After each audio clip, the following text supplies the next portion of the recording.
আসসালামু আলাইকুম, কেমন আছেন সবাই? তো আমাদের ঘোড়ার গাড়ি আমাদের বাহাদুর ঘাস নিয়ে আসলো। দেখেন আমরা এইভাবে কিভাবে ঘাস, কত স্পিরিট নিয়ে আসছে।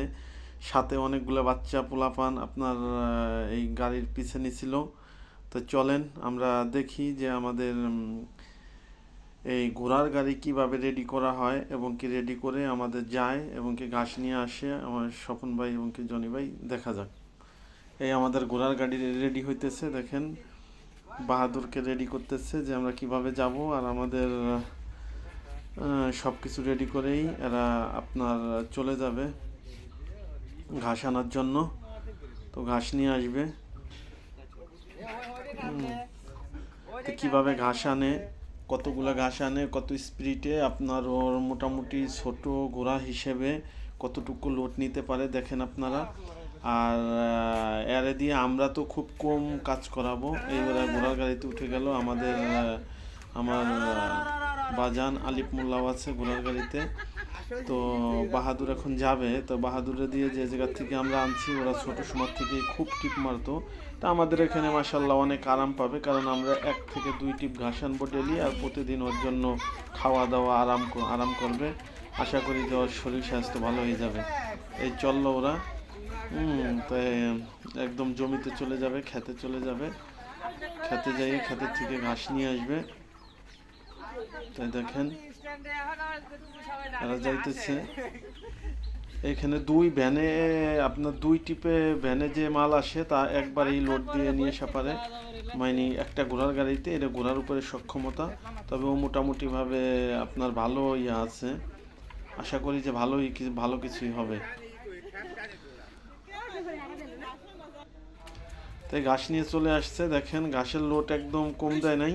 আমি জমি পর্যন্ত অবশ্যই যাইনি, আরেকদিন আপনাদের ভিডিওতে জমিতেও নিব। আমি একটু ব্যস্ত ছিলাম বিদায়। তাই দেখেন এই যে ঘাস নিয়ে চলে আসছে। ঘাস কিন্তু দেখতে এরকম লাগে, অনেক ঘাস আসছে এখানে।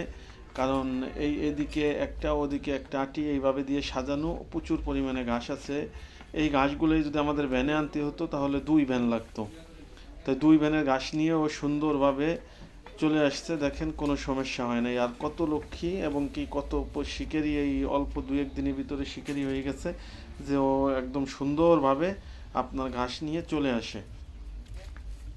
খুব শিকারি।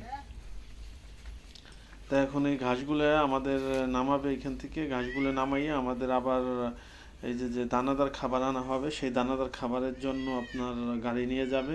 দানাদার খাবারগুলো কিভাবে আনে বস্তাগুলো দেখেন আপনারা। তো এই দানাদার খাবার লোড দেওয়া হয়ে গেছে। দেখেন দানাদার খাবারের বস্তা, কতগুলো বস্তা একসাথে দেওয়া হয়েছে। মাশাল্লাহ এই বস্তাগুলো নিয়ে আসতেছে এই যে বাহাদুরের মতো ছোট। ওর বয়স কেবল 12 থেকে 13 মাস, তাতেই আল্লাহর রহমতে অনেক মানে ভালো পারফরমেন্স দিতেছে আমাদের। আশা করি যে আরও ভালো কিছু করবে সামনে। তা আপনারাও অবশ্যই, আপনারা যারা খামারি আছেন অবশ্যই আমার ভিডিও যারা দেখেন অবশ্যই এইভাবে আপনারা চেষ্টা করে খামারে ঘোড়ার গাড়ি ব্যবহার করতে পারেন।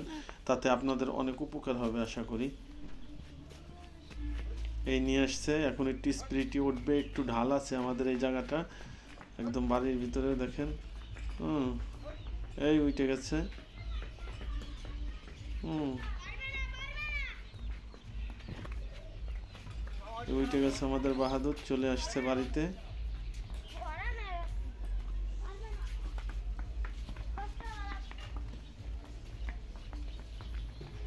দেখেন ওর এই টিপ এতটুকু, কারণ এক্সট্রা কোনো টিপ আমরা মারি না, আমাদের দিয়ে আমরা করাই না। আমাদের এই ঘাস আনা আর এই মাঝে যদি 15 দিনে একবার আমরা যখন দানাদার খাবার বানাই, তখন আমাদের এই যে ভুসি, আপনার ধান ভাঙ্গা, ভুট্টা, আমরা যা যা দেই, গম ভাঙ্গা, এগুলো আমরা নিয়ে আসি মেলের থেকে। এই পাশেই এইখান থেকে যখন আনি তখন হয়তো বা ওর গাড়িতে করে নিয়ে আসবো। তাছাড়া আমরা বাকি শুধু আমাদের ঘাস, শুধু আমাদের 1 বার অথবা 2 বার আমরা ঘাস নিয়ে আসি প্রতিদিন। এতটুকু আমাদের ওরে দিয়ে আমরা কাজ করাই। তো এখন আমাদের আলিফ মোল্লা দেখেন এই বাহাদুরের উপরে চড়ছে, তার খুব শখের যে সে এইটার উপরে চড়বে এবং কি ভবিষ্যতে সোয়ারি হবে। তাই এই উঠছে কেবল প্রথম, তো বুঝে সারা পারে না, ভয়েও আছে। দেখেন ওরে উপরে নিয়েও একটু হাঁটাবে। মানে একদম যা বলে শান্ত এবং কি খুব শান্তশিষ্ট আপনার আমাদের স্বপন ভাই জনি ভাই ওরে বুঝাইতেছে যে এইভাবে তোমরা করো। আর পোলাপান তো মাশাল্লাহ সবসময় লাগিয়ে আছে, ছোট ছোট বাচ্চা পোলাপান গাড়ির সাথেই আছে, যখনই খেতে যাবে তখন এগুলোর সাথে যায় আর এইগুলোর সাথেই থাকে আর কি। এই চলছে, এই যাইতেছে। তে আর কি এইভাবে আমাদের ঘোড়ার গাড়ির কাজ চালু হলো। ভবিষ্যতে আরও আমরা কিভাবে ক্ষেতের থেকে যাই আপনার ক্ষেতেরও ভিডিও দিব। ভালো থাকবেন।